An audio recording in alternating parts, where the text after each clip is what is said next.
ආයිබෝන් ඔබෙක් වන්නේ ටෝක් 24 සජීවී වැඩසටහන සමගින් සාමාන්‍යයෙන් ඕනෑම රටක අර්බුදකාරී තත්ත්වයක් ගැටලුකාරී තත්ත්වයක් නිර්මාණය වෙද්දී ඒ අර්බුද වලින් ගැටලු වලින් වැඩිපුරම පීඩා විඳින කොට්ටාසයක් තමයි අපේ රටේ දරු පරපුර. නමුත් අපේ රටේ ඉදිරි අනාගතය බාරගන්නේ දරු පරපුර. ඒ නිසා තමයි කියන්නේ ලෝකයේ හොඳම දේ දෙන්නට ඕනි දරුවන්ට කියන කාරණය. නමුත් වර්තමානයේ ශ්‍රී ලංකාවේ නිර්මාණය වෙලා තියෙන අර්බුදකාරී වටපිටාව ගැටලුකාරී වපසරිය නිසා ශ්‍රී ලංකාවේ දරුදරයන්ගේ අධ්‍යාපනයට ඒ වගේම විශේෂයෙන්ම ඉදිරි අනාගතයට ලොකු බලපෑමක් එල්ල වෙලා තියෙනවා. අද අපි කතා කරන්නේ මේ කාරණය පිළිබඳව. මේ පිළිබඳව කතා කරන්නට අද අපි අපේ ටෝක් 24 මැදිරියට බොහොම ගෞරවයෙන් යුක්තව කැඳවාගෙන ආවා. ශ්‍රී ලංකාවේ පාසල් දරුවන් බාර ඉහළම රාජ්‍ය නිලධාරියා අධ්‍යාපන අමාත්‍යාංශයේ ලේකම් මහාචාර්ය කපිල පෙරේරා මහතා. ආයුබෝවන් ඔබතුමන්ට. ආයුබෝවන්. මම හිතන්නේ මේ වර්ෂයේ අප දෙදෙනා මුණ ගැහෙන දෙවැනි අවස්ථාව. මිට පෙර ආතුව අපේ VN24 YouTube නාලිකාවේ වැඩසටහනට අපි හම්බ වුණා A level විභාගයට පෙර ආතුව. එදා අපි හම්බ වුණේ කොවිඩ් වසංගතයේ දරුණුවටම ශ්‍රී ලංකාවේ ක්‍රියාත්මක වෙන කාල සීමාවක. නමුත් දැන් කොවිඩ් වසංගතය නිමා වෙලා මහාචාර්යතුමනි අපි ඉන්නේ පශ්චාත් කොවිඩ් වසංගත සමයක. දැන් ශ්‍රී ලංකාවේ තියෙන අර්බුදය වෙනස්. ගැටලුව වෙනස්. ආර්ථික අර්බුදයක් අපේ රටේ දරුවන්ට තියෙනවා. විශේෂයෙන්ම රටේ ජනතාවට තියෙනවා. එතකොට පාසල් පටන් අරගෙන මේ වගේ දේවල් ලොකු විශාල ගැටලු ප්‍රමාණයක් අපේ රටේ දරුවන්ට තියෙනවා. අපි සාකච්ඡාව පටන් ගත්තොත් වර්තමානයේ ශ්‍රී ලංකාවේ ක්‍රියාත්මක වෙන මේ තියෙන අර්බුද අපේ දරුවන්ට කොහොමද බලපාලා තියෙන බුදුමා කොහොමද මේක දකින්නේ? ඔව් ඇත්ත වශයෙන්ම කියනවා නම් අපි ඊටාම සරල තැනකින් මම පටන් ගන්න කැමතියි. ඔබ දන්නවා ලංකාවේ ගත්තොත් එහෙම පවුල් අපි කියමු මිලියන 5ක් විතර තියෙනවා කියලා කියමුකෝ. මිලියන 22ක් කිව්වොත් එහෙම හතරෙන් හරි පහෙන් හරි බෙදුවොත් එහෙම මිලියන 5කට පොඩි ආසන්න ප්‍රමාණයක් තියෙනවා. මේ හැම පවුලකටම මම හිතන්නේ පාසල් වල දරුවෝ ඉන්නවා. ඒ පවුලකටම පාසල් යන දරුවෝ ඉන්නකොට අපි වැඩිහිටියෝ විදිහට අපි කල්පනා කරන්නේ දරුවාට අධ්‍යාපනය ලබා දෙන්න. ඒක නියතයක්. මුළු ලෝකෙටමත් සතා සිව්පාවට ඕනම දෙමව්පියෙට මේක නියතයක්. එනිසා මේ වගේ අර්බුදකාරී තත්ත්වයන් නිර්මාණය වුණාට අපි මේවා අර්බුදයක් කියන එක ඒ වචනේ තේරුම පවා තෝරගන්න නම් බහ තෝරන්න ඕනේ අර්බුදය කියන එකේ තේරුම දැනගන්න එපේ. ඒක තේරුම දැනගන්න නම් අපි අකුරු කියවන්න ඕනේ. සාක්ෂරතාවය තියෙන්න ඕනේ. පැහැදිලිවම. ඒ නිසා මම කල්පනා කරන්නේ මේ වගේ අභියෝග කර අවස්ථා තමයි හොඳම දේවල් නිර්මාණය කරන්න පුළුවන් අධ්‍යාපනය තුළින් කියන එක. නිසා අධ්‍යාපනයේ වැදගත්කම මොනවට සාක්ෂාත් වෙන ඒ කියන්නේ ස්ථිර වෙන අධ්‍යාපනයේ අවශ්‍යතාවය වැඩියෙන්ම දැනෙන වකවානු තමයි මේ අර්බුද කියලා කියන්නේ. මම දන්න විදිහට මොකද මා මේ වගේ ජාතික ව්‍යසනයන් ඒ වගේම එක එක කාල වකවානු වල පාසල් කාලයේදී සාමාන්‍ය අධ්‍යාපන ප්‍රාථමික අධ්‍යාපන අවධියේදී මගේ ඊට පස්සේ මගේ ද්විතීක අධ්‍යාපන අවධියේදී ඊට පස්සේ විශ්වවිද්‍යාල අධ්‍යාපනයේදී පශ්චාත් විශ්වවිද්‍යාල අධ්‍යාපනයේදී ලෝකේ තැනක ඉන්නකොට මේ වගේ දේවල් ලැබෙනවා. මේක අමුතු දේවල් නෙමෙයි. මේක තමයි කැරකෙන රෝදේ ටිකරත් ඒ වගේ අපි කියනවනේ. ඒක තමයි ස්වභාවය. ඒ නිසා මට දැනෙන විදිහට නම් අධ්‍යාපන අමාත්‍යාංශය කියන එකට පැවරිලා තියෙන වගකීම හොඳින්ම ඉටු කරන්න පුළුවන් අවස්ථාවක් තමයි මේක. අපිට අධ්‍යාපනයේ මොන දිශානතියටද අපි ගෙනියන්න ඕන කියන දේ අපි සියලු දෙනාට පසක් වෙන්නේ. සමාජයෙන් අපිට ගොඩක් උදව් වෙන්නේ සමාජයේ අධ්‍යාපනය කියන තැනකේ අවශ්‍යතාවය සඳහා සියලු දෙනා කැපවීම කරන අවස්ථාවක් තමයි කියලා මට හිතෙන්නේ. එතකොට මහාචාර්යතුමනි අපේ රටේ වර්තමානයේ අර්බුදකාරී තත්ත්වයන් නිර්මාණය වෙලා තියෙනවා. ගෑස් ප්‍රශ්න තියෙනවා, ඉන්ධන ප්‍රශ්න තියෙනවා. මේ තියෙන ආර්ථික ප්‍රශ්න නිසා විශේෂයෙන්ම දරුවෙක්ට අමතර පන්තියකට සහභාගී වෙන්න, පාසලට යන්න, මේ බස් ගාස්තු පවා නැති වෙන තත්ත්වයකට අද ශ්‍රී ලංකාව නිර්මාණය වෙලා තියෙනවා. මේ වගේ වපසරියක්, මේ වගේ තත්ත්වයක් උඩ අපේ රටේ දරුවෝ අධ්‍යාපනය අතහැර යාමේ අවදානමකුත් තියෙනව නේද? පැහැදිලිවම ඕනෑම ව්‍යවසනකාරී අවස්ථාවක අධ්‍යාපනයෙන් දරුවන් ගැලීලා යන එක නතර කරගන්න තමයි අධ්‍යාපන අමාත්‍යාංශය තියෙන්නේ. අධ්‍යාපන අමාත්‍යාංශයේ අපි සියලු දෙනාට මේක හොඳින් වටහා ගන්න ඕනේ. මේ අධ්‍යාපනයේ යම්කිසි වගකීමක් අධ්‍යාපනය කියන එක හරය අපි වැඩිහිටියවට තේරුම් ගන්නවා නම් ඒ අවස්ථාවලින් ගිලිහෙන දරුවන් නැවත පාසල කරා ගෙනල්ලා ඔවුන් අධ්‍යාපනයට තල්ලු කිරීමට තමයි අපි අවස්ථාවක් කරගන්න ඕනේ. ඒ සඳහා තමයි වැඩපිළිවෙළවල්. ඒ සඳහා තමයි අපි අනුග්‍රහය ලබා ගන්න ඕනේ. ඒක තමයි මම කල්පනා කරන්නේ. ඒතර කොයි වගේ වැඩපිළිවෙළවල්ද මහාචාර්යතුමනි ක්‍රියාත්මක කරලා තියෙන්නේ මේ අධ්‍යාපනය අතහැරලා යන්නට මේ වගේ අදහස් තියෙන දරුවන්ව නැවතත් අධ්‍යාපනයට ඇදලා ගන්න? පැහැදිලිවම මේ සඳහා දෙමව්පියන් මඟ පෙන්වන්න ඕනේ. සමාජය මඟ පෙන්වන්න ඕනේ. දරුවන්ට කියලා දෙන්න අපි ගත්තොත් එහෙම සමහර තැන් තියෙනවා අපි වැඩිහිටියෝ අඩදබර කරගත්තට වැඩිහිටියෝ ප්‍රශ්න වලට මුහුණ දුන්නට අපි දරුවා පාසලට නොයමින් නැහැනේ. අන්නේ සරල ධර්මතාවය අපි කල්පනා කරලා බලන්න ඕනේ. මොකද අපි වැඩිහිටියෝ යම්සි අර්බුදයක හිටියට පීඩාවක හිටියට ප්‍රශ්න වලට හිටියට කෙසේ හෝ අපි කනකර උගස් තියලා හෝ එකමුතු වෙලා දරුවා පාසලට ගියොත් තමයි මගේ පවුලට අනාගතයක් තියෙන්නේ. එතකොට මේ එක් පවුල සඳහා දරුවන් පෝෂණය කරොත් අධ්‍යාපනයෙන් කියන වෙන එකක් අපිට කරන්න දෙයක් නැහැ. කන්න බොන්න ටික දෙන්න ඕනේ. ඒක අඩුපාඩු තියෙන්න ඕනේ. මේ නිර්මාණ ලෝකෙට බිහි වෙන්නේ අඩුපාඩුවක් නිසානේ. අපි ගත්තොත් එහෙම ගින්දර හොයාගන්නේ අර ගල් යුගය කියලා කියනවනේ. එතකොට මේ වගේ දේවල් අපි හොයාගන්නේ අර්බුද යම්කිසි දෙයකට පිළිතුරක් විදිහටනේ. ඒ විදිහට තමයි එහෙම ආපු එක අද මේ කතා කරන මේ නවීන තාක්ෂණය සඳහා එන්නේ. හැම තිස්සෙම අපි යම්කිසි දෙයක් සඳහා අපි නව නිර්මාණ කරනවා. ඒ නව නිර්මාණ කරන්නේ යම්කිසි දෙයකට සඳහා ප්‍රශ්නයක් තියෙන්න එපයි. ඒ ප්‍රශ්නයට විසඳුමක් හොයන්න. ඒ නිසා මං හිතන්නේ මේ වගේ දේවල් තුළින් දරුවන්ට කියලා දුන්නොත් දරුවන් අනිවාර්යයෙන්ම අපිට වැඩිය බුද්ධිමත් දැන් ඉන්න සමාජයට කියන්නේ ඕන මේ ගෲප් එකක් කියලා කියන්න පුළුවන්, ඕන සමාජයක් කියලා කියන්න පුළුවන්. දැන් මේ දවස්වල නම් වෙන නමක් පට බැඳිලා තින්නේ. ඒ නම්පට බැඳට මේකේ හරය තියෙන්නේ මේ දරුවන් වර්තමානයේ ඔවුන්ට තිබිලා තියෙන අවකාශය, ඔවුන්ට තියෙන අවස්ථා, ඔවුන්ට තොරතුරු ලබා ගැනීම සඳහා තියෙන මාර්ග, ඒ විවිධ දේවල් ඉතා ශනිකව ගන්න පුළුවන්. එසා ඔවුන් දන්නවා ඔවුන්ට මේ දේ සඳහා විසඳුමක් හොයා ගන්න නම් ඒවා අවබෝධ කරගන්න එපා. ඒවා අවබෝධ කරගන්න කියලා කියන්නේ මං ඉස්සෙල්ලා කිව්වා වගේ සරලම දේ තමයි අයන්නයි අල් රයන්නයි. රයන්න අල් කරන්නත් ඉගෙන ගන්න එපා. බුයන්නයි, දයන්නයි, යයන්නයි. අර්බුදය කියන එක ටික අකුරු ටික ගලපන්නත්, අකුරු ටික ලියන්නත්, සිංහලෙන් ලියන්න, ප්‍රොබ්ලම් කියලා ලියන්න, ඒ වගේම ඩිසාස්ටර් කියලා ලියන්න, කැලෑමිටි කියලා ලියන්න, ඉකොනොමිස් ඩවුන් කියලා ලියන්න. භාෂාව හරි ඉගෙන ගන්න එපා. මෙන්න මේවා අවබෝධ කරගන්න. මේ සාක්ෂරතාවය, ගණිතයේ මේ අංක ගණිතයේ මේ සාක්ෂරතාවය, ඒ වගේම අකුරු ශාස්ත්‍රය, ඊට පස්සේ ඒවෙන් එන අනිත් දේවල් අපි 1 1 2 කියන්නේ එකතු කිරීම, අඩු කිරීම, වැඩි කිරීම, බෙදීම දක්වා ගිහිල්ලා බුලියන් ඇල්ජීබ්‍රා, බිඳුව 1 1 බිඳුව එහෙම කරලා මේ ඩිජිටල් මැෂින් ලර්නින් එක ඉගෙන ගන්න. මේක තමයි අධ්‍යාපනය. මේක කවදාකවත් නතර වෙන දෙයක් නෙමෙයිනේ. ඒ නිසා මේ දරුවන්ට කියලා දුන්නොත් මෙහි තියෙන సౌందర్యාත්මක, ඒ කියන්නේ මේ තියෙන ආශිර්වාද, ආශ්චර්ය කියන එක, අධ්‍යාපනයේ ආශ්චර්ය කියන එක ඔවුන්ට පහදලා දීම තුළින් තමයි අපිට ගන්න පුළුවන් මේ දරුවන්ව අධ්‍යාපනයෙන්. මේක සමහර හුඟක් වෙලාවට අපි ගත්තොත් එහෙම අපි දැන් කල්පනා කරන්නේ ඔබ මාව දැක්කහම හිතන්නේ මේ පාසල් පද්ධතියේ මම හඳුන්වලා දුන්නේ මේ උසස්ම නිලධාරියා කියලා.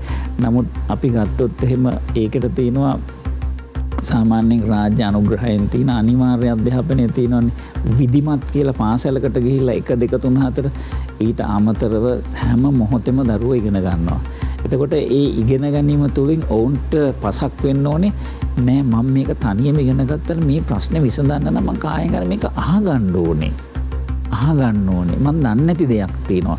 මට තනියෙන් මේ අන්තර්ජාලය පරිහරණය කළා මේක මට හොයාගන්න බැහැ. ඒ නිසා මා ගුරුවරයෙක් ළඟට යන්න ඕනේ. මා විශ්වවිද්‍යාලයකට යනවා. මං අහවල් පාඨමාලාව කරනවා. ඒ පාඨමාලාව කිරීම සඳහා මට තියෙන අවශ්‍යතාවය හඳුනා ගන්න මා තුළින් මේ ස්වයං දේ ලබා ගන්න නම් අර මූලික දේ කරලා තියෙන නිසා මූලික අධ්‍යාපනයේ අඩිතාලම දෙන්න ඕනේ. ඒම තමයි අපිට පුළුවන් මේ අධ්‍යාපනයෙන් ගිලිහෙනවා කියන අයට පෙන්වන්න ඕනේ මේකේ වැදගත්කම. ඒකට තමයි අපි මාර්ගෝපදේශනය තියෙන්නේ. ඔබ බොහොම හොඳ කාරණයක් ඉස්මතු කරන මහාචාර්යතුමනි. දැන් අපි අකුරු කියවන්න මේ අකුරු ටික ගලප ගන්න අපි දන්නේ නැත්නම් අපිට තේරෙන්නේ නැත්නම් අපිට මඟ පෙන්වීමක් ඕනේ. අපි ගුරුවරයෙක් ගාවට යන්නට ඕනේ. නමුත් වර්තමානයේ ක්‍රියාත්මක වෙලා තියෙන මේ ගුරුවරුන්ගේ වැඩ වර්ජනත් දරුවන්ගේ අධ්‍යාපනයට රුජුවම බලපෑම් මෙල්ල කරනව නේද? කොහොමද මේ ගුරුවරුන්ගේ වැඩ වර්ජන ඔබතුමා දකින්නේ? ඔබ පැහැදිලිවම මම හැම දිනාටම කියන්නේ ඔබ කල්පනා කරන්න දරුවාට හොඳම දේ දෙන්න ඕන නම් ඒක නම් ඔබේ අදිෂ්ඨානය. ඒක ඔබ පාවිච්චි කරලා තියෙනවා නම් මං ඉස්සෙල්ලා කිව්වා වගේ වැඩි හිටියෝ දෙන්න රණ්ඩු කරාට පහුවදා ළමයා ඉස්කෝලේ යන්න ඕනේ. එන්න ඒ සරල දේ පසක් කරගන්න. නමුත් මහාචාර්යතුමනි දරුවා ඉස්කෝලේදී දරුවාට උගන්වන්න ගුරුවරු නැත්තම් ප්‍රශ්නයක් තියෙනව නේද උතන පොඩි? දැන් මෙන්න මෙහෙමයි අපේ ගරු නිවේදකතුමා දැන් ඉස්කෝලේට හම ගොඩාක් ගුරු මෑණිවරු ගුරු පියවරු මට කතා කරනවානේ. මාත් උදේට එළියට බහිනවනේ. මන් දැකලා තියෙන්නේ ඇත්තටම ගත්තොත් මේ ගුරු මෑණිවරු ගුරු පියවරු කියන්නේ ඒගොල්ලෝ දෙමව්පියෝ. ඒ අයටත් දරුවෝ ඉන්නවා. එතන අපි කිව්වොත් මේක මේ රැල්ලට යන එහෙම කිව්වට ගොඩක් අපේ 2,50,000ක් විතර ඉන්නවනේ. එතකොට මේවට හැමදාම මේගොල්ලෝ සහභාගී වෙන්නේ. ඔබ දන්නවා ඔවුන්ගේ යම්කිසි ප්‍රශ්නයක් තිබුණා මැයි මාසෙට ඔක්තෝබර් 21 දක්වා. ඔවුන් සහයෝගය දැක්වුවනේ. අපි හැමදිනම අත්පොඩි ගහන්න අත් දෙකක් ඕනේනේ. එතකොට අධ්‍යාපන අමාත්‍යාංශය ඉතාම මැනවින් මේක වටහාගෙන අවුරුදු 24ක් වෙච්ච ප්‍රශ්නයට ඔබ දන්නවා අපි පිළිතුරක් දුන්නා. අපි කියලා කියන්නේ මම නම් නෙමෙයි. මේ රජය ගරු මුදල් ඇමතිතුමා ප්‍රමුඛ මුදල් අමාත්‍යාංශය අමාත්‍ය අනුකාරක කමිටුව එක්කව වෙලා කරුණු පහදලා දීලා රුපියල් බිලියන 33ක් එක්කව කරා රුපියල් බිලියන 119ට බිලියන 33ක් එක්කව කරලා අපි කවුරුත් හිතුවේ නෑනේ මේක වෙයි කියන එක. නමුත් ඔවුන් නැවත පාසලට ආවා. අපි ඊට පස්සේ දරුවන්ගේ විෂය නිර්දේශය ආවරණය කරේ මම නෙමෙයිනේ. විෂය නිර්දේශය ආවරණය කරේ මේ ගුරුවරයා. ඔවුන් ඊටම කැපවීමෙන් වැඩ කරා. ඔවුන් තවදුරටත් කරાવી.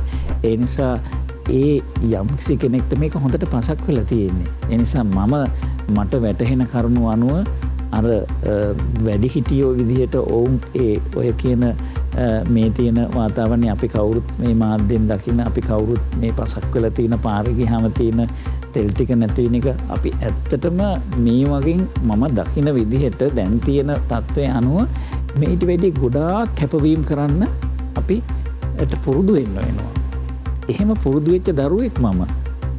ඒ නිසා මේක මම හිතන්නේ දැන් වායු සමීකරණ යන්ත්‍රයක් යට හිටපු මට ටික දවසක් යනකොට මොකද මං ඉගෙනගෙන තියෙන දේ තමයි මේ ඒ කියන්නේ තාපය සන්නයනය සංවහනය කියන ඒවා. එතකොට දැන් හුලන් ටිකක් හමනකොට අපිට හොඳ පසක් දැනෙනවනේ. හුලන් නැති වෙනාන් පස්සේ තමයි දාඩිය දාන්නේ. එතකොට තමයි අපි හුලන් එක තමයි සංවහනය කියලා කියන්නේ. මෙන්න මේ අපිට තියෙන කොම්ෆර්ට් එක පහසුවනේ මේ තියෙන්නේ. ඒ නිසා අපි මේ අවස්ථාවකට දැන් මගෙන් ඇහුවොත් එහෙම ඔබ අපේ පාසල් 10155ක් තියෙනවනේ. එතකොට මේකේ ගත්තොත් එහෙම මේ ටික සඳහා තමාගේ ගෙදර ළඟ ඉඳලා පයින් යන්න. එතකොට අපිට මේ ඉන්ධන අවශ්‍යතාවයක් නැහැනේ. ඒ සඳහා ගුරුවරු අනුයුක්ත කරන මේක තමයි හොඳට අලුත්. ඒ නිසා ඔබතුමා මේ ළඟම පාසල හොඳම පාසල මේ සංකල්පය හඳුන්වලා දුන්නේ. මම කිසිම සංකල්පයක් හඳුන්වලා දුන්නේ නෑ. මගෙන් ඔබ වගේම මාධ්‍ය සාකච්ඡාවකදී රජයේ ප්‍රවෘත්ති දෙපාර්තමේන්තුවේ මගෙන් ගරු නිවේදකතුමා ඇහුවා මේ ඔබතුමා මේ වෘත්තීය සමිති මේ නියෝජිතයෝ කියලා තියෙනවා මේ අර්බුදකාරී අවස්ථාවේදී මේ ප්‍රවාහන ඉන්ධන ගැටලුව ඒවා තියෙන නිසා ඒ ගුරුවරුන් මේ ලේකම්තුමාට කියලා තිබුණා අපි තමන්ගේ ගෙදරට පයින් යන්න පුළුවන් පාසලට දාන්න කියලා. මම මේක ගත්තේ ඊටාම ධනාත්මකව. කොච්චර හොඳ අවස්ථාවක්ද. නමුත් මේකේ ඉස්සෙල්ලාම අපි කරන්න ඕනේ ළමයි ඉන්නවා 45,000ක් විතර ඉන්නවනේ. අපි පෞද්ගලික පාසල් ලෝවා රජයේ පාසල තමයි වැඩි ලක්ෂ 42ක් විතර තියෙනවා. ඒත් ඉස්සෙල්ලම අපි කල්පනා කරන්න ගණනය කරන්න ඕනේ ඇත්තටම ප්‍රශ්නය අවබෝධ කරගන්න ඕනේ. අපි බලන්න ඕන කොයි තරම් මේ දරුවෝ ලක්ෂ 40 කියලා කියමුකෝ මේ හැම දරුවම යන්නේ පයින්ද යන්නේ. හැම දරුවම යන්නේ මේ බස් රථයේද යන්නේ. ප්‍රවාහනය සඳහා මේ දරුවන්ගෙන් කොච්චරක් ප්‍රවාහනයට අපහසුතාව විඳිනවද කියන එක. ඉස්සෙල්ලා ඒක අරගෙන අපි මේ පාසල් පද්ධතියේ තියෙන පාසල් 10155 තියෙන ප්‍රභේද තමයි එක දරුවෙක් ඉන්න පාසල් දෙකක් තියෙනවා ලංකාවේ.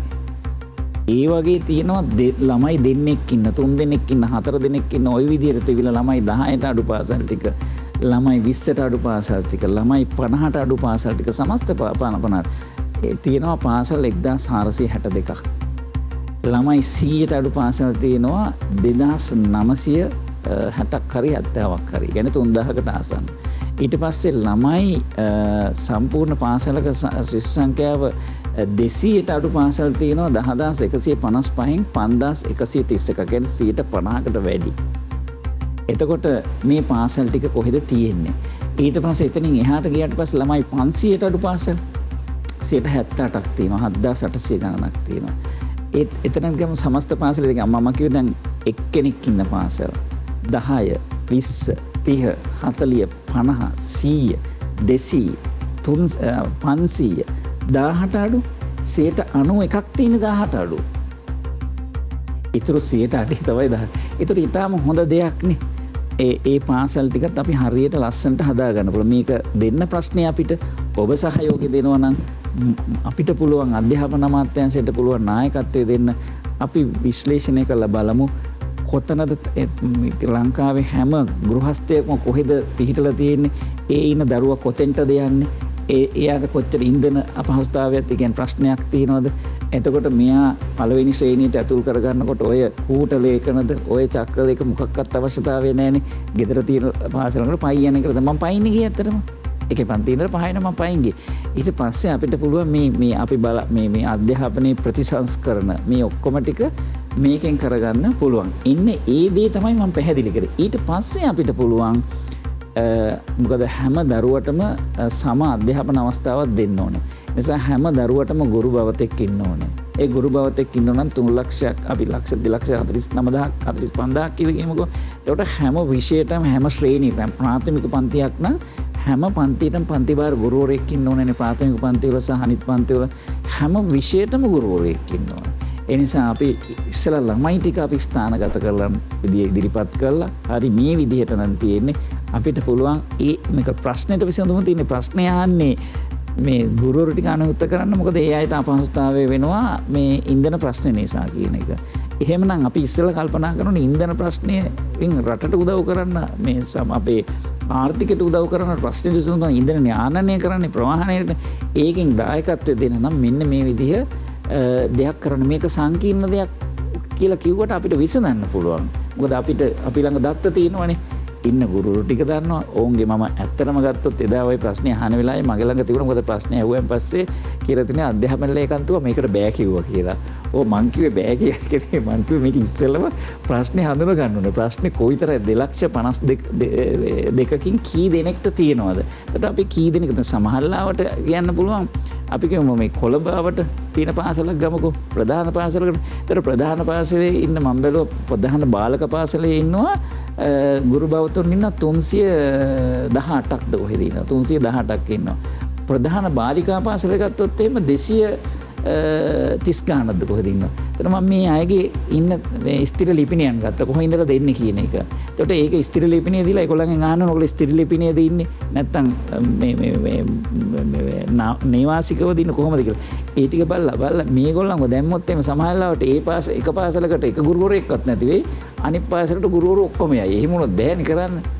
ඒ නිසා මේක හොඳට අධ්‍යයනයක් කරලා කරමු කියන එක තමයි මම කියන්නේ. ඔව්. අපි අද කතා කරන්නේ දරුවන්ගේ ගැටලු, ගුරුවරුන්ගේ ගැටලු සහ ලංකාවේ ඉගෙනුම් ඉගැන්වීම් ක්‍රියාවලියේ තියෙන ගැටලු. ඊට පෙර ආතෝ සූදානම් කෙටි විරාමයක් ලබා ගන්නට.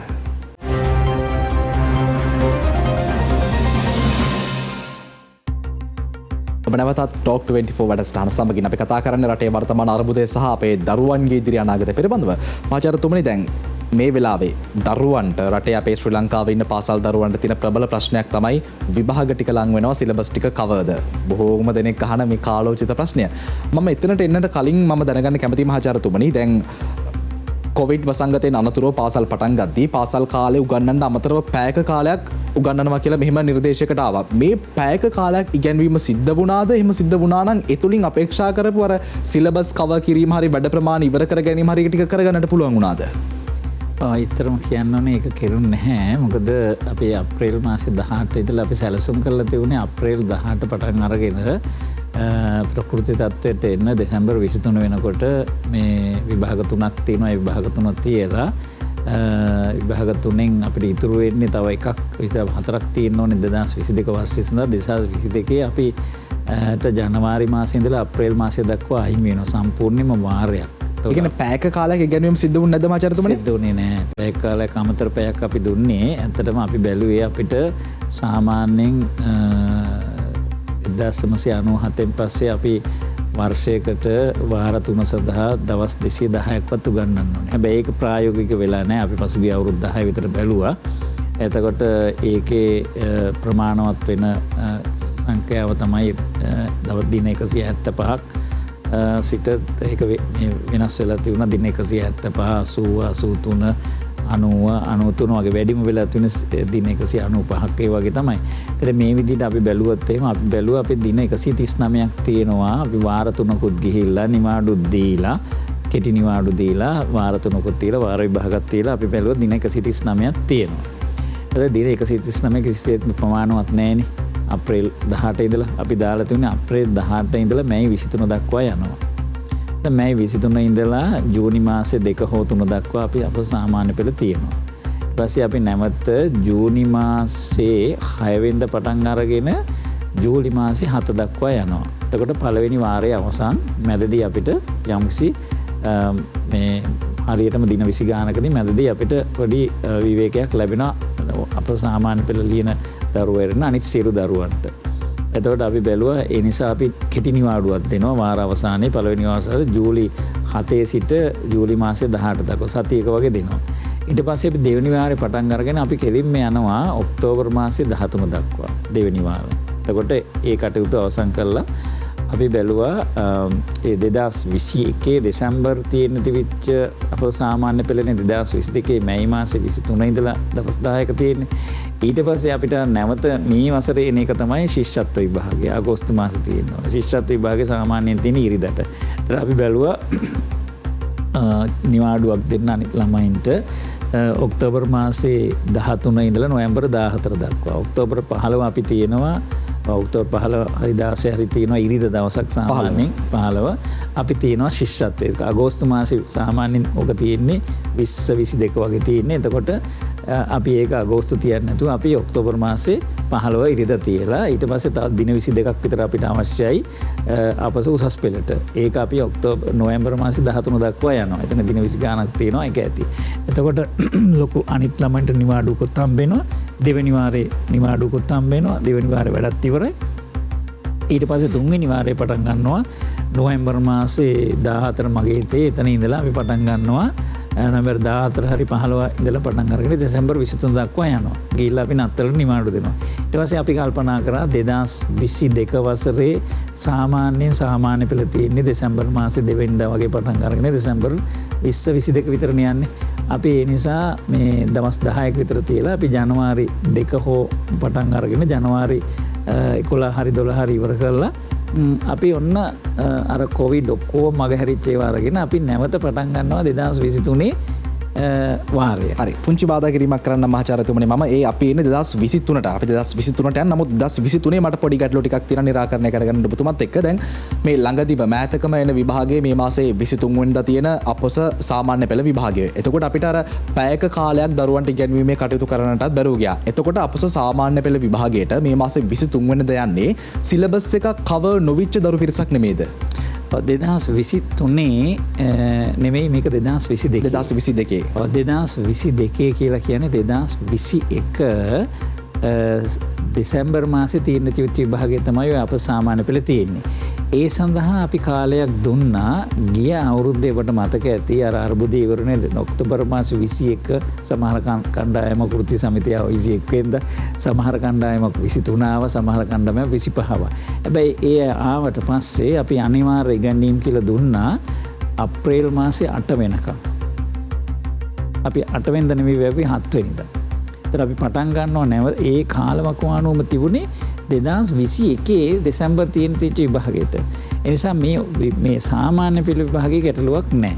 එතකොට ඔය පැය කියලා කියනවා නම් අපිට එන්නේ මේ වෙලාව වෙනකොට අප්‍රේල් 18 පටන් ගන්නකොට ඒ අපස සාමාන්‍ය පෙළ දරුවන්ගේ බොහෝ දුරට කියන්නේ අවසාන පුනරීක්ෂණ වගේ තමයි දැන් තියෙන්නේ.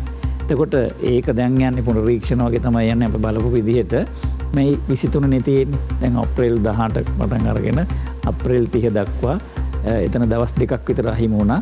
නමුත් අනිත් දවස්වල තිබුණා අදත් පාසල් තියෙනවා. එතකොට අපි මේ 23 දක්වා යනවා. මේ වෙලාව වෙනකොට ගොඩක් පුරනිශ්චය. ওই විභාගයට ගොඩක් බලපෑමක් නැහැ කියන එක තමයි අපේ විශ්වාසය සහ අපිට මේ කියන්න පුළුවන් දේ. මොකද දරුවෝ අප සාමාන්‍ය පෙළ එක සඳහා මේ 2021 දෙසැම්බර් 2 සිට දෙසැම්බර් 20 වගේ තියෙන එකට සඳහා අපි සම්පූර්ණයෙන්ම දුන්නනේ අප්‍රේල් මාසේ 8 වෙනකම්. ඊට පස්සේ අපි දැන් අප්‍රේල් 18 ඉඳලා මේ 23ටත් යනවා. ඒකට මේ කාලවකවානුවර මේ ගුරු බවතුන් ඊටාම ඕනෑකමින් මේ පුනරීක්ෂණ කටයුතුත් කරනවා විභාගත් තියෙනවා. ඒක ප්‍රශ්නයක් නෑ. ඒක මට ඇත්තටම සමහර දරුවෝ කොහොමද විභාගෙ තියන්නේ කොහොමද දැන් පහුගිය අවුරුදු දෙක තුල මේ තැන මන් දෝලණය වෙවිනි කරේ කණ්ඩායමක් කියනවා කල් දාන්නේ නැද්ද විභාගේ?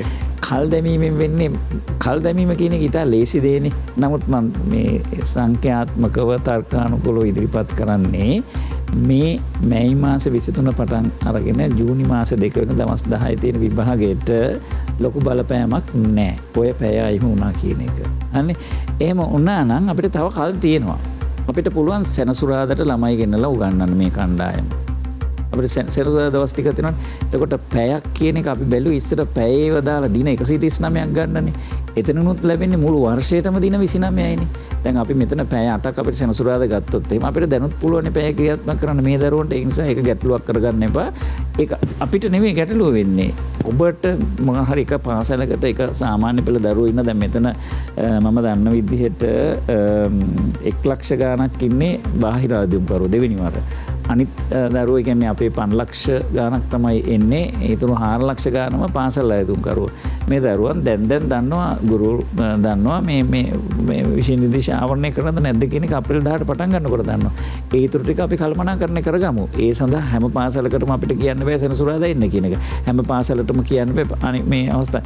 ඒ අවශ්‍යතාවය තියෙන තැන් වලට පළාත් අධ්‍යක්ෂවරු, කලාප අධ්‍යක්ෂවරු, කොට්ටාද අධ්‍යක්ෂවරු, විදුහල්පතිවරු ඒක තීරණය කරන්න. මේ දවස් ටික මොකද මේකෙන් තමයි දරුවාට ප්‍රතිලාභයක් ලැබෙන්නේ. එතකොට මහාචාර්යතුමනි දැන් ඔබතුමා සඳහන් කරන ආකාරයට සාමාන්‍ය පෙළ විභාගයට මේක ලොකු බලපෑමක් එල්ල වෙන්නේ නැති වෙයි. පැහැදිලිවම. ඉන් අනතුරුව තියෙනවා ඔක්තෝබර් මාසයේ 16 වෙනි ඉරිදා පහවසර ශිෂ්‍යත්ව විභාගය. අපි ශිෂ්‍යත්ව විභාගයත් මදකට පසකින් තියමු. මොකද ඒක බොහෝ වෙලාවට දෙමව්පියන්ගේ විභාගයක් කියන නිසා කියලා. ඉන් අනතුරුව එනවා ඔක්තෝබර් මාසයේ 17 වෙනිදා දරුවන්ගේ ජීවිත තීරණාත්මක විභාගයක්. දරුවා වෛද්‍යවරයෙක් වෙනවද යන්නේ මොන ශාස්ත්‍රයේද ඔබතුමා වගේ මහාචාර්යවරයෙක් වෙනවද මේක තීරණය කරන විභාගය තමයි අපස උසස් පෙළ විභාගය.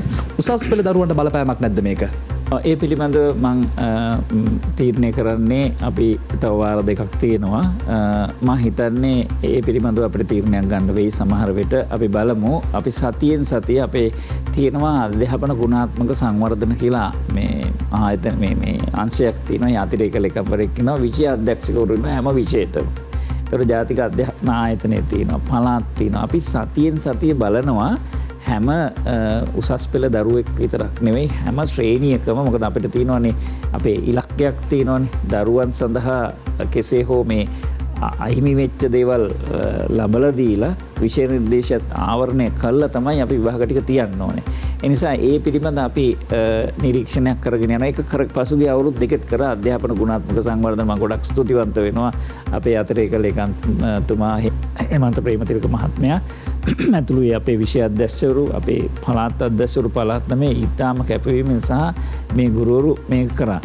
ඇත්ත වශයෙන් මෙන්න මේ දේ හොඳින් තේරුම් ගන්න මේ දරුවන්ගේ විෂය නිර්දේශය ආවරණය කිරීම පාසැල තුළ තමයි මම මේ කතා කරන්නේ. පාසලෙන් බාහිරව නෙමෙයි. මොකද අපිට වගකීමක් තියෙන්නේ පාසල තුළ දරුවා පාසලට පැමිණිය යුතුයි. මා මේක කියන්නේ ඉතාම ඕනෑකමින් සහ ගෞරවයෙන් මතක් කරලා දෙන්නේ පාසල ඇරලා තියෙනවා නම් පාසලට එන්න ඕනි. දැන් පාසලට නෑවිදින් කියන්න බෑ විෂය නිර්දේශය ආවරණය කරේ නෑ කියන එක. එතකොට අපි හැම දරුවම උසස් පෙළට එන හැම දරුවම අපි දිනපතා බලනවා ඔවුන්ගේ පැමිණීම. ඔවුන් පැමිණෙන්නේ නැත්නම් උගන්වන්න බෑනේ. මම මේ කියන්නේ සත්‍ය කතා කරමු. එතකොට මහාචාර්යතුමනි දැන් මේ පාර විභාග වලටත් පෙනී සිටින දරුවන්ගේ 80%ක් බලනවද? අනිවාර්යෙන් බලන්න ඕනීනේ. 80%ක් තිබ්බොත් බෑ. නැත්තම් බෑනේ කරන්නේ. එතකොට 80% බලන්නේ මහාචාර්යතුමනි පාසල පැවැත්විලා තියෙන දින ගන්නේ 80%ක් එහෙමද? ඔව් අපි මෙතන කල්පනා කරන්නේ අපි අර හරියටම මේක මේ 80% කියන එකට වැඩිය බලන්නේ 80%ක් අනිවාර්යයෙන්ම වෙනවා ඔය කියන හැම දවසකටම පාසල් ආවොත්. මෙතන තියෙන්නේ පළවෙනිම කාරණේ තියෙන්නේ දරුවා පාසලට ඇවිල්ලා විෂය නිර්දේශය දරුවා ඕනෑකමින් පන්තියේ උගන්වන දේ කරාද කියන එක. ඔන්න බුදු නිමල් මෙන්න මංගියා කියන එක නෙමෙයි. මේක තියෙන්නේ ගණදිනුව තියෙන්නේ දරුවා පාසල ඉගෙනීම ලබා ගන්න කෙනා ශිෂ්‍යයා. ඉගෙනුම දෙන එක්කෙනා තමයි ගුරුවරයා. එතකොට මේ ඉගෙනුම් හරියටම ළමයි ග්‍රහණය කරාද නැද්ද කියන එක බලන්න ප්‍රතිවාතාවක් තියෙනවා. මේ ඒවට තියෙනවා ඇසෙස්මන්ට් ඉංග්‍රීසියෙන් කියන්නේ අගයීම් තියෙනවා. එතන අගයීම් කරනවා. ඒ කියන්නේ ඒක වෙන්න පුළුවන් ශනික දවසකට දෙන අද මං ඇවිල්ලා මං සුද්ධ ගණිතය සරල රේඛාව කරා නම් සරල රේඛාව මට පුළුවන් නෛතික දේ ඉදිරිපත් කරන්න. නෛතික දේ ඉදිරිපත් කරලා ඊට පස්සේ බලනවා ඒ නෛතික දෙයින් මෙයාට කොහොමද මේ ප්‍රශ්න මේ තාර්කානුකූලව කරන්න පුළුවන් අගයීමක් කරන්න පුළුවන් ප්‍රශ්න පත්‍රයක් දෙන්න පුළුවන්. එහෙම නැත්නම් ටියුට් එකක් දෙන්න පුළුවන්. එහෙම දෙනවනේ. මම දීලා ඒව සාකච්ඡා කරනවා. ඒ විදිහට ඉගෙන ගන්න එක්කෙනා කොයිතරම් ග්‍රහණය කරාද කියලා බලන වාර විභාග ඒ ටික තියන්නේ නැහැ. ඒතකොට මහාචාර්යතුමනි දැන් අපිට ටියුට් එකක් දෙන්න ඇසෙස්මන්ට් එකක් දෙන්න අපිට පහුගිය කාලේ ප්‍රශ්නයක් තිබ්බා මේ මුද්‍රණය කරන්න කොළවල ප්‍රශ්නයක් තියෙනවා කියලා. ඒක ඉවරද? මොකද වාර විභාග කීපයක් කල් ගියා කියලා ආරංචි ආවා. දැන් ඒ ප්‍රශ්න ඉවරද නැත්නම් වාර විභාගයක් අපිට තියාගන්නට පුළුවන්ද? කොහොමද තත්ත්වය? වාර විභාග ටික ඉවර කරා. වාර විභාග කල් දාන්න තමයි තීරණය තිබුණා. නමුත් ඒක කරේ නෑ. ඒක බස්නාහිර පළාතේ මුද්‍රණ කටයුත්තක් විතරයි තියෙන්නේ පළාත් පාසල් වල. නමුත් ඒක අපි ඉෂ්ට කරා. අපි ස්තුතිවන්ත වෙනවා අපේ නෝනිස් මහත්තයාට සහ ඒ කණ්ඩායමට විශේෂයෙන් ගරු ආණ්ඩුකාරතුමා ඒකට මැදිහත් වෙලා ඒක විසඳලා දුන්නා. ඒක ගැටලුවක් නෑ. ඒක මුද්‍රණය කරලා කරා. නමුත් මේ අගයීමක් කරන්න අපි මේ ටියුට් එකක් දෙන එක අපිට මේ ඔක්කොම අතින් ලියා ගන්න දෙන්න පුළුවන්. මේ මුද්‍රණය කරන්නම අවශ්‍යතාවයක් නෑ. නමුත් මේ ඒ ක්‍රමවේද ටික අනුමතනය කළා මුද්‍රණයම කරන්න අවශ්‍යතාවයක් නෑ. මේ අපිට මේ කරන දැන් මම මේ වගේ ඔබතුමා මාව ප්‍රශ්න කරනවා වගේ මට පුළුවන් මේ ළමයි 40 දෙනාගෙන් හරි 30 දෙනාගෙන් ප්‍රශ්න අහන්න. ප්‍රශ්න 10ක් දාලා ඒ පාඩම මෙයා ග්‍රහණය කරගත්ත කියන එක ඒ ළමයා කැන්දලා කතා මේ විදිහේ වලට මම මුහුණ දීලා තියෙනවා. නැත්තම් එයාට ගෙදරින් දෙන්න පුළුවන් ලොකු ප්‍රශ්නයක් දෙන්න පුළුවන්. ඔක්කොම ඕන පොත පරිශීලනය කරලා සරල රේඛාවේ හරි අපි කියමු වෘත්තය කියලා පරාවලය කියමු බහුවලය කියමු. එහෙම නැත්තම් අපි මේ කොම්ප්ලෙක්ස් නම්බර්ස් කියලා කියමු. එහෙම නැත්තම් වාණිජ්‍ය මොනවා හරි accounting එකක් කියලා කියමු. අපි කියමු මොකක් හරි මෙන්න මේ නාලිකාවේ මෙන්න මේ accounts ටික තියෙනවා. මේකට ප්‍රශ්නයක් දෙන්න කියලා ඕනේ සරල දෙන්න ඕනේ. දීලා එයාට ඔළුව කල්පනා කරලා මේක හදාගෙන එන්න කියන්න පුළුවන්. හදාගෙන සූදානම් වෙලා අනිත් ළමයි ඉස්සරහා මේ ප්‍රශ්නේ විසඳුට අනිත් හැමදෙනාම ඉගෙන ගන්න ඕනේ. මේ අගයීම් ක්‍රම ඕන තරම් තියෙනවා ඇත්තටම. ඔබතුමා බොහොම රසවත් ප්‍රායෝගික මේ ක්‍රම ඉදිරිපත් කරන අපි කතා කරමු ඉස්සරහට කොහොමද මේ අධ්‍යාපන ප්‍රතිසංස්කරණය කරන්නේ කියලා. නමුත් ඊට කලින් ඔබතුමා කලින් වැදගත් කාරණයක් ඉස්මතු කරා මහාචාර්යතුමනි. අර උසස් පෙළ විභාගයේ එනකන් නිරීක්ෂණ කටයුත්තක් කරනවා කියලා. මට පොඩ්ඩක් ඒක පැහැදිලි කරලා දෙන්නට පුළුවන්ද? කොහොමද මේක නිරීක්ෂණය කරන්නේ? එහෙම නිරීක්ෂණයක් තුලින් තහවුරු වුණොත් උසස් පෙළ දරුවන්ගේ විෂය නිර්දේශය කවර් කරගන්න බැරි වෙලා කියලා විභාගයක් කල් යනවද? කොහොමද මේ නිරීක්ෂණ කටයුත්ත සිද්ධ වෙන්නේ? ඔව් ඇත්තටම මේ පිළිබඳව තනි පුද්ගලයෙක් විදිහට මා තීරණය කරන්නේ නැත. මේක දත්ත පදනම් වෙලා තමයි ඉදිරිපත් කරන්නේ. ඒ කියන්නේ මහාචාර්යතුමනි හැම වර්ෂයකම මේ නිරීක්ෂණ කටයුතු සිද්ධ වෙනවද? මා දැන් අධ්‍යාපන ලේකම් ආවේ ඊටාම අභියෝගාත්මක පාසල් වහලා තියෙන වෙලාවක තමයි ආවේ. ඉතින් මේ නිසා මට මේ පිළිබඳ මේ මාර්ගෝපදේශය වැඩ කරන්න උනේ හැම තිස්සෙම විෂය නිර්දේශය ආවරණය කරාද ළමයි කී දෙනෙක් පාසලට ආවද මං කියන්නම් උදාහරණ විදිහට අපි පාසල් කිසිසේත්ම අරින්නම අපිට සෞඛ්‍ය අංශ නිර්දේශ ලැබුණේ නැහැ 2021 වසරේ අප සාමාන්‍ය පෙළ දරුවන් සඳහා. ඔබට මතක ඇති ගරු මහාචාර්ය ජී.එල්. පීරිස් මැතිතුමා අපිට උපදෙස් දීලා අපි බස්නාහිර පළාතේ සෞඛ්‍ය අධ්‍යක්ෂක ජෙනරාල්තුමාගේ උපදෙස් මත ඊටම අමාරුවෙන් අතිගරු ජනාධිපතිතුමා මැදිහත් වෙලා අපිට අවසර දුන්නා බස්නාහිර පළාතේ පාසල් 905ක් අරින්න. මම ඔබට කිව්වා දත්තනේ අපි පළවෙනි දවසෙත් අපි ගියා දවස් කීපයක මම ගියා. හැබැයි අත්‍යවශ්‍යයෙන් පාසලට එන්න ඕනේ ළමයි ටික විතරයි ආවේ. මම ගියා කොළඹ ප්‍රධාන බාලිකා පාසලකට. එහි එදා හිටිය ළමයි 13යි. ප්‍රධාන බාලක පාසලකට ගියා. ප්‍රධාන කියලා කියන්නේ ඔය ඔබ හිතන රාජකීය විද්‍යාලයත් ආරම්භ විද්‍යාලයට ප්‍රධානයකට ගියා. හැබැයි ඒ වගේ පාසල. හැබැයි එතන ළමයි මුළු පන්ති ගානෙම හිටියේ ළමයි 35යි. හැබැයි ළමයිත් එක්ක මම කතා කරා. කතා කරාම ඒ ළමයි ඇත්ත වශයෙන්ම ඒගොල්ලන්ට අවශ්‍යයි පාසල. මම කියන්නේ පාසලට එන්න ඕනි. එහෙම නැතුව අපි ඒ පාසලට එන ළමයි කියලා කියන්නේ මා පෞද්ගලිකව දැක්කේ දේ තමයි අත්‍යවශ්‍යයෙන්ම ඒ ළමයට පාසල හැර වෙන දෙයක් නැහැ. අන්න ඒ දරුවන් ආවනම් ඒ දරුවන්ගේ විෂය නිර්දේශය ආවරණය කරාද කියන එක බලන්න ඕනේ. එතන මේදී අපි දත්ත ගන්න ඕනේ හැම පන්තියකම හැම පාසලකම දරුවෝ කී දෙනෙක් දෛනිකව ආවද? ඒ දෛනික කාලසටහන ආවරණය කරාද ගුරුවරයා? ඒ පාඩම් ටික ආවරණය කරාද? ඔබ දන්නවා භෞතික විද්‍යාව ගත්තොත් යාන්ත්‍ර විද්‍යාව ගන්නවා ඒකක 154ක් තියෙනවා. හැබැයි අපි ගත්තොත් එහෙම ඉලෙක්ට්‍රොනික ආලෝකය තාපය විද්‍යුතය ඒවා තියන්නේ පොඩි ඒක ගණයි. නමුත් මේ යාන්ත්‍ර විද්‍යාව 154ම ආවරණය කරන ලොකු කාලයක් ගන්නවා සමහර අය. එහෙම නෙමෙයි. අපි මේ ඒකක ආවරණය කරාද? ඒ ඒකක සඳහා කී දෙනෙක් සහභාගී වුණාද පාසලේ? එතකොට අපිට පාසලට නෑවිදිලා කිව්වොත් එහෙනම් මට මේක ආවරණය කරගන්න බැරුණා කියලා බාහිර පන්තියකින් මට ඒකට උත්තර දෙන්න බෑ. මම ඒකට කිසිම සහයෝගයක් දෙන්නේ නැහැ. මම අවංකවම කියන්නේ. මොකද අපි රජයේ මුදල් දාලා අපි මේ පාසලට එන දරුවගේ තමයි මම කියන්නේ. මම මේ කෙටි විවෘතම කියන්න එපයි. ඇත්තට මම ඔබට මේ උදාහරණයක් විදිහට පාසල් 905ක් අපි අර විදිහට ඉතාම අමාරුවෙන් අරගෙන අච්චර ගාණක් යාවේ. හැබැයි ඒ දරුවන්ගේ දේවල් අපි සියලුම දේවල් මොනිටර් කරා. සියලුම දේවල් අපි නියම බැලුවක් ළමයි කී දෙනෙක් ආවද ඊට පස්සේ අපි මාර්තු මාසේ 1 වෙනිදා සිට 10 වෙනිදා දක්වා අප සාමාන්‍ය පෙළ 2021 තිබුණා. ගැටලුවක් ආවේ නෑනේ. ගැටලුවක් ආවේ නෑ. ළමයින්ගේ ප්‍රතිඵලත් නිකුත් කළා. උන් අප උසස් පෙළත් කරන. ඒ වගේම තමයි. ඒ නිසා එන සියලුම දරුවා එක දරුවා දෙන්නේ පාසලට උසස් පෙළ පන්තියේ ඒ දරුවා සඳහා නියමිත කාලසටහන ඉදිරිපත් කරනවද? ඒ කාලසටහන ක්‍රියාත්මක වෙනවද? එක් පාසලවල විෂය නිර්දේශය ආවද? මට විශේෂයෙන් මම ගත්තොත් එහෙම සෞන්දර්ය කලා වාණිජ්‍ය පුංචි බාධා කිරීමක් කරන්න මහාචාර්යතුමනි අපි කතා කරමින් හිටියේ උසස් පෙළ විභාග විෂය නිර්දේශ ආවරණය කිරීම සහ විභාග කල්යද කියන කාරණය කතා කරන්නට ඕනේ. ඊට පෙර ආතෝ සූදානම් තවත් බොහොම කෙටි විරාමයක් ලබා ගන්නට.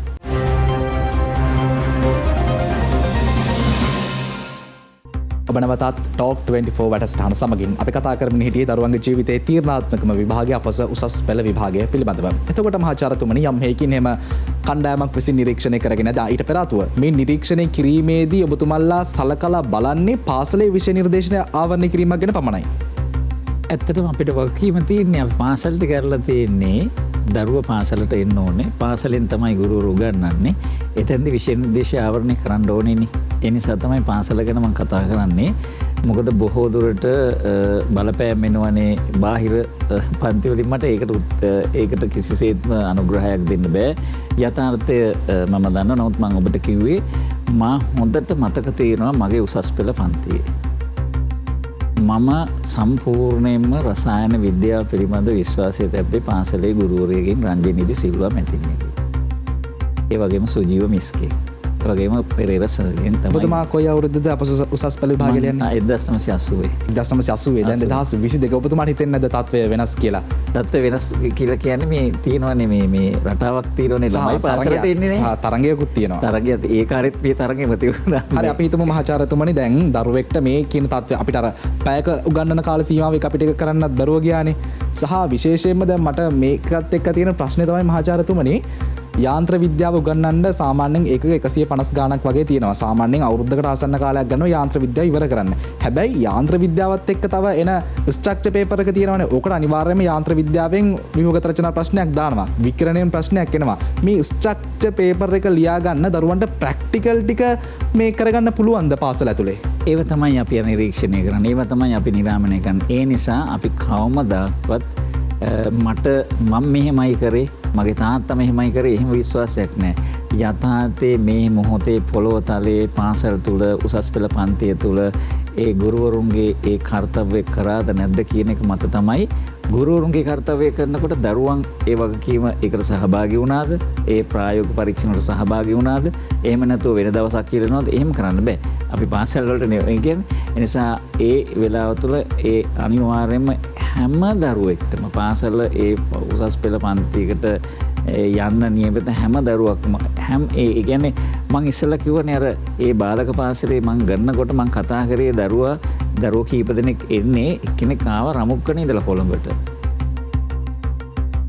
ළමෙක් ආව බොරැල්ල ඉඳලා ලකුණු 35 ගණිතයට තිබුණේ. මම ඒකත් බැලුවා. හැබැයි මම බැලුවා මේ ළමයා ගණිතේ පාස් මොකද මං කල්පනා කරේ ඒ 35 ගත්තු ළමයාට විෂය නිර්දේශය ආවරණය කරලා තමයි විභාග තියන්න තීරණය කරේ. හරි. එතකොට මහාචාර්යතුමනි දැන් කොහොම අපි උගන්නගෙන යද්දී දැන් පහුගිය ගෙවුණු කාල සීමාව ඇතුළේ අපිට හරියට පාසල තියාගන්නට බැරුව ගියා.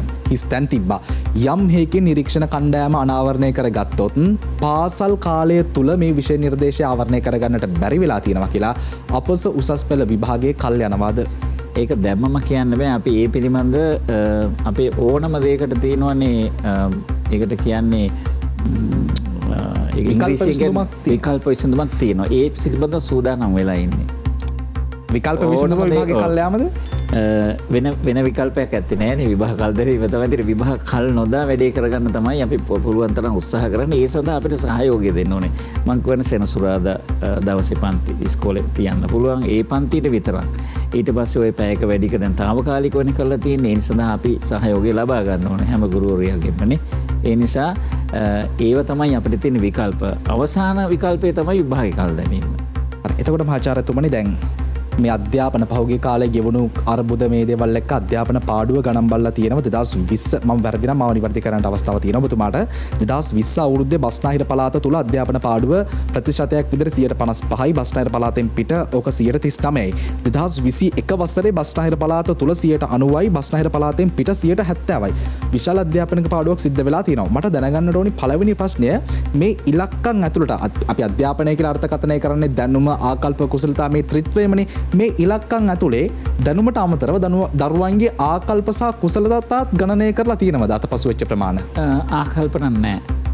මොකද අපි බාහිර ක්‍රීඩා බාහිර විෂය බාහිර නම් ඇත්තටම ඔය ගණනය කිරීමේ නැහැ. ඔය තියෙන්නේ දැනුම සහ කුසලතාවය කියන එක. අරක ඒක නම් මේ අවම වශයෙන් තමයි ඇවිල්ලා තියෙන්නේ. ගණනය වෙලා නැහැ. එතකොට මහාචාර්යතුමනි අපිට මේ සිද්ධ වෙලා තියෙන දැවැන්ත අධ්‍යාපන පාඩුව දැන් 2020 වසරේ බස්නාහිර පළාත තුල 55යි ඕක 2021 වසරට එද්දී 90ක් වෙනවා. විශාල අධ්‍යාපනික 90ක් 80ක් කියලා කියන්න. අපි 80ක් කියලා ගමුකෝ. දැවැන්ත අධ්‍යාපනික පාඩුවක් වෙලා තියෙනවා. මේ අධ්‍යාපනික පාඩුව අපේ දරුවන් ඉදිරි අනාගතයට බලපාන එකක් නැද්ද මහාචාර්යතුමනි? ඔව් ඇත්ත වශයෙන්ම බලපාන්නේ ආකල්ප තමයි. ඔය කියන දේ ගණනය කරේ අපි ගිය අවුරුද්දේ සැප්තැම්බර් මාසේ. ඊට පස්සේ අපි ඒ සඳහා තමයි දෙසැම්බර් 18 වෙනකන් අනිවාර්ය කියලා ඒ ටික මේ අපි පිරිමහ ගත්ත ඇත්තටම. ඒ දැනුම කුසලතාවයත් ඒ කරා. නමුත් ආකල්පත් පුළුවන් තරම් පාසලට දරුවා ආපු නිසා කරගත්ත ඇත්තටම. නමුත් මං කියන්නේ 100%ක් ඒක ලැබුණා කියන එක. අපිට විෂය බාහිර ක්‍රීඩා කරන්න හම්බුනේ නැහැ. එතකොට කතික තරග වලට යන්න හම්බුනේ නැහැ. එතකොට මේ බාලදක්ෂ ඒ වගේම සෞඛ්‍ය දාන කෙඩෙටින් ඒවා එතන තියෙනවානේ ගොඩක් දේවල් තියෙනවානේ. ඕක අපේ ඉදිරි පරම්පරාවට ප්‍රශ්නයක් වෙන එකක් නැද්ද මහාචාර්යතුමා? ඇත්තටම ප්‍රශ්නයක් වෙන්නේ නැති වෙන්න අපි දැන් අපි මේ අවසාන කණ්ඩායම පාසලෙන් යන කණ්ඩායම අපි සමාජයේ වෙනත් මාර්ගෝපදේශ වැඩසටහන ඒගොල්ලෝ උසස් අධ්‍යාපනයට යනකොට අපි ඒව කරන්න ඕනේ ඇත්තටම. ඒ නිසා එතෙන්දී අපි ඒක ගලප ගන්න ඕනේ. ජීවිතේ කොතනක හරි ඒ තියෙන කඩින් අවස්ථා ලැබෙන විදිහට විශ්වවිද්‍යාල වෙන්න පුළුවන්. නැත්තම් මේ වෘත්තීය පුහුණුව ආයතනයක වෙන්න පුළුවන්. එහෙම නැත්තම් තමන්ගේ වැඩපොළේදී වෙන්න පුළුවන්. එහෙම නැත්තම් අපි කියමු මේ සමාජ සත්කාර වැඩසටහන් වලින් ඒ දරුවෝ ඒ කියන කුලකයේ ඔය කියන ලක්ෂ 3,52,ක් 4,00,000ක් ඉන්න කණ්ඩායම අපි කොහෙදී හරි ඒ ටික කරන්න ඕනේ. දහම් පාසලේදී දහම් අධ්‍යාපනය කරන්න පුළුවන් විෂය බාහිර ඒක කරන්න පුළුවන් පාසලෙන් ගිහින්. නමුත් අර පාසලේ තියෙන මිතුරොත් එක්ක එක්ව වෙලා සම වයස බෙදා ගන්න ඒව නම් අපිට කරගන්න බැරි වෙයි. නමුත් ඒ නිසා මේවට ප්‍රශ්නාර්ථයක් නොවන විදිහට අධ්‍යාපන අමාත්‍යාංශයේ තියෙන සාමාන්‍ය අධ්‍යාපනයේ උසස් අධ්‍යාපනයේ තියෙනවා. එතනින් එහාට පස්සේ අපි සමාජයේ ඉගෙන ගන්න දේවල් අපි කරන්න වෙනවා අනිවාර්යයෙන්. ඒ වගේම මහාචාර්යතුමනි දැන් මේකට යෝජනාවක් විදිහට දැන් මම මෙහෙම කතාවක් කිව්වොත් දැන් සාමාන්‍යයෙන් අපේ දරුවෝ අපසු උසස් පෙළ විභාගය ලියලා විශ්වවිද්‍යාලයට යන්න ආසන්න වශයෙන් අවුරුද්දක කාලයක්වත් අපේ දරුවන්ට ඉන්න සිද්ධ වෙනවා. මේ කාලේ වැඩි නැද්ද? මේ කාල සීමාව ඇතුලේ ওই දරුවන්ගේ ආකල්ප කුසලතා ටික වැඩි දියුණු කරන්න එහෙම වැඩ පිළිවෙලක් අපිට සකස් කරගන්න බැරි වේද? හොඳ යෝජනාවක් අපි ඒක සලකලා බලමින් ඉන්නවා. විශේෂයෙන් ගරු අධ්‍යාපන අමාත්‍යතුමා වර්තමානයේ ඇවිල්ලා ඉන්න ඊට පස්සේ ගිය දැනට හිටපු ඒ අධ්‍යාපන අමාත්‍යවරු සියලු දෙනාත් අතිගරු ජනාධිපතිතුමත් රජයත් අපිට මේ පිළිබඳ යෝජනා දීලා තියෙනවා. හැබැයි අපි කාලය අඩු කරලා තියෙනවා. කාලය අඩු කරන වෙන ක්‍රමවේද අපි දාලා තියෙනවා. නමුත් මේ කාලය තුළ අපිට හොඳ මේ යෝජනාවක් අපි ක්‍රියාත්මක කරන්න පුළුවන් දෙයක් ඒ පිළිබඳ සාකච්ඡා වෙමින් තියෙනවා අධ්‍යාපන ප්‍රතිසංස්කරණත් එක්කලා. මහාචාර්යතුමනි මේ වෙලාවේ අපේ වැඩසටහන සජීවීව නරඹන මම හිතන්නේ දරුවෙක් ප්‍රශ්නයක් යොමු කරනවා. මේ ප්‍රශ්නය මට තේරුම් ගන්න තප්පර කිහිපයක් ගියා. ප්‍රශ්නේ මම සරලව අහන්නම්. මේක අපේ මේ දරුවගේ ප්‍රශ්නයක් කියලා අපි හිතමු. මේ දරුවා 2018 වර්ෂයේ අපසු උසස් පෙළ විභාගයේ ලියනවා පරණ සිලබස් එකෙන් තමයි ලියන්නේ. පරණ සිලබස් එකෙන් ලියන්නේ. 2019 වසරේ දෙවනි වර විභාගයට පෙනී සිටිනවා. ඒ ලියන්නේ පරණ සිලබස් එකෙන්. 2020 සහ 21 අපි දන්නවා 2018 තමයි පරණ සිලබස් එකෙන් දරුවා අවසාන වශයෙන් පෙනී සිටින්නේ 2018න්. 2020-21 අවුරුදු දෙකම මේ දරුවට මග හැරෙනවා. 2022 අවුරුද්දේ මේ දරුවා තුන්වෙනි වර විභාගයට පෙනී සිටිනවා නම් මේ දරුවට පරණ සිලබස් එකේ ප්‍රශ්න පත්‍රයක් හම්බ වෙයිද? හම්බ වෙන්නේ නැහැ. එතකොට ඒ දරුවට ආයේ උසස් පෙළ විභාගයට පෙනී සිටින්නට බැරි. හම්බ වෙන්නේ මම ඒක හොයලා බලන මම දන්න තරමින් නම් හම්බ වෙන්නේ නැහැ. එතකොට මහාචාර්යතුමනි දැන් මේ කාල සීමාව ගත්තාම මේ දරුවා 2018 තමයි උසස් පෙළ විභාගයට පෙනී සිටලා තියෙන්නේ. දැන් ආයේ 2022 උසස් පෙළ විභාගය ගැන කතා කරනවා. අපේ දරුවෝ මේ අධ්‍යාපනික උසස් පෙළ අධ්‍යාපනයේ සහ විශ්වවිද්‍යාල ඇතුළේ ඉන්න කාලය වැඩි නැද්ද මහාචාර්යතුමනි? දැන් සාමාන්‍ය ලෝකයේ දියුණු රට අපි හිතමු වයස අවුරුදු 19 දරුවෙන් උසස් පෙළ විභාගය ලියනවා කියලා. අපි හිතමු පළවෙනි වරම විශ්වවිද්‍යාලයට සුසුකම් ලබනවා කියලා. ඒත් 20 21 22 අඩුම තරමේ 23 24වත් වෙනවා විශ්වවිද්‍යාලෙන් එළියට එන්න. මේ කාලේ වැඩි නැද්ද? ඒ කාලේ වැඩි නිසා තමයි අපි අර මේ අධ්‍යාපන අමාත්‍යාංශයේ මම ලේකම් විදිහට මම පෞද්ගලිකව මේකට මැදිහත් වුණා. අපි කල්පනා කරා දරුවෙක් අපසු උසස් පෙළ ලියලා ඒ දරුවා සාමාන්‍ය පෙළ ලියලා මෙයා පරක්කු වෙනවා සාමාන්‍ය ලාවට ප්‍රතිඵල එනවා මාර්තු මාසෙ විතර. ඊපස්සේ අපි දැන් ඊළඟට කරන්න යන වැඩේ තමයි සාමාන්‍ය පෙළ අගෝස්තු වලට ගන්නවා. එතකොට මෙයාගේ ප්‍රතිඵල ආවට පස්සේ මෙයා ඍජුවම මොකද උසස් පෙළ දෙසැම්බර් වලට ගත්තට පස්සේ එයා දෙසැම්බර් වලින් උසස් පෙළ ලිව්වා ඉස්කෝලෙන් එළියට ගියා. එතකොට ඒ පාසලේ උසස් පෙළ කණ්ඩායම් දෙකයි ඉන්නේ. එතකොට දෙවෙනි කණ්ඩායමක් ගියාම ඊතුරු පාසලේ ඊතුරු වෙනවනේ. එතකොට අර අප සාමාන්‍ය පෙළ ලියලා ඉවර වෙච්ච ගමන්ම ප්‍රතිඵල ආපු ගමන් එයාට පටන් ගන්න පුළුවන්. එතනින් අපිට මාස 6ක් විතර අඩු වෙනවා. ඊට පස්සේ අපි කරේ වැඩේ උසස් පෙළ ලියලා දරුවෙක් එනවනේ.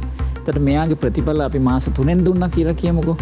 ඊට පස්සේ මෙයාගේ විශ්වවිද්‍යාලයට යන කඩේම් තෝරන්න ඔන්න පටන් ගන්නවා. මෙයාගේ දිස්ත්‍රික්කය මොකක්ද කියලා හොයන්න පටන් ගන්නවා. එතකොට ග්‍රාම සේවා සාධක ඔක්කොම ගිහලා එතන මාස 4-5ක් විතර යනවා. අපි ඒක නැති කරා පුද්ගලයන් ලියාපදිංචි දෙපාර්තමේන්තුවයි ඒ වගේම මේ මැතිවරණ කොමසාරිස් කාර්යාලය එක්කව වෙලා දැන් අපස මේ දවස්වල මේ උසස් පෙළට ළමයින්ගේ ඒගොල්ලන්ගේ දිස්ත්‍රික්කය තෝරන්නේ කොහෙන්ද කියන එක ඒ දත්ත වලින් අපි ඉදිරිපත් කරනවා. ඒතර කාලය ගත වෙන්නේ නැහෙනේ. ඊට අමතරව තමයි අර නැවත සමීක්ෂණ එනවනේ. ඔන්න ප්‍රතිඵල ආවට පස්සේ නැවත සමීක්ෂණ ඇවිල්ලා මේ නැවත සමීක්ෂණ ටික කරන්න තව මාස ගාණක් වෙනවා. ඒකට අපි බැලුවා පසුගිය අවුරුදු 10 තුල මේ නැවත සමීක්ෂණ සඳහා ආයෝජන කරන සංඛ්‍යාව කොච්චරද? ඒ සංඛ්‍යාවකින් කී දෙනෙක් මේක වෙනස් වුණාද? ඒ වෙනස් වෙලා එතනින් කී දෙනෙක් විශ්වවිද්‍යාල වරම් ලබා ගත්තද? ඉතාම අඩු ප්‍රතිශතයක්. ඒ අයට යම්කිසි කොටසක් තියලා ඒ මාස ගණනත් අඩු කරලා මේ බැලුවොත් එහෙම අවුරුද්දකින් මේක අඩු කරන තමයි මේ වැඩසටහන ක්‍රියාත්මක කරලා තියෙන්නේ. ඒක ඇත්තටම අමාත්‍ය මණ්ඩලයේ පත්‍රිකාවක් මගින් තමයි අපි ඉදිරිපත් කරගත්තේ. ඒකට මේ පිළිතුර තමයි ඒක තියෙන වෙන විකල්පයක් අපිට දැනට තිබුණේ නැහැ. ඔව්. එතකොට මහාචාර්යතුමනි අපි වැඩසටහන අවසාන භාගයට ළඟා වෙනවා. මගේ අවසාන ප්‍රශ්නය සාමාන්‍යයෙන් අපි වර්ෂයක් ගත්තාම මේ වර්ෂයේ අගෝස්තු මාසයේ ශිෂ්‍යත්ව විභාගය තියෙනවා. ඒ අගෝස්තු මාසයේම අපසු උසස් පෙළ විභාගය තියෙනවා. දෙසැම්බර් මාසයේ සාමාන්‍ය රටාවට අනුව සාමාන්‍ය පෙළ විභාගය තියෙනවා. නමුත් දැන් මේ දේවල් වෙනස් වෙලා තියෙන්නේ. මේ රාමුව නැවත හැදෙන්න දරුවන්ගේ අධ්‍යාපනික රටාව ක්‍රමවත් වෙන්න අඩුම තරමෙන් තව කොච්චර කාලයක් ඇයිද අපිට ඒක 2023 වර්ෂයට බලාපොරොත්තුවක් තියාගන්නට පුළුවන්ද?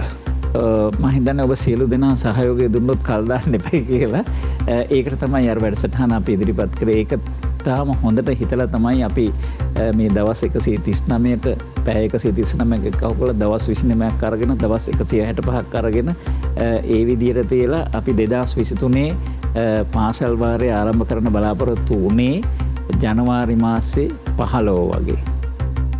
එහෙම වුණා නම් කිසි ගැටලුවක් නැහැ. බොහොම ස්තුතියි ඔබතුමන්ට. කාල වේලාව ඉක්මවා ගියා. ඔබතුමා එක්ක මට තව පොඩ්ඩක් කතා කරන්නට තිබ්බනම් හොඳයි. නමුත් කාල වේලාව අවසන්. අපි තවත් දවසක බලාපොරොත්තු වෙනවා මෙතුමාව සම්බන්ධ කරගන්නට අපේ තවත් ටොක් 24 වැඩසටහනකට. ඉතින් අද අපි කතා කරේ ශ්‍රී ලංකාවේ දරුවන්ගේ අධ්‍යාපනය, දරුවන්ගේ ප්‍රශ්න සහ ගුරුවරුන්ගේ ප්‍රශ්න මේවා අපේ රටේ හෙට අනාගතයට කොයි ආකාරයෙන් බලපායිද කියන කාරණය පිළිබඳව. ඉතින් තවත් මෙවැනිම කාලීන වැඩසටහනකින් අපි නැවත හමු වෙමු. රටට සුබ වෙනතුරු ටොක් 24 අපේ අවදියෙන්.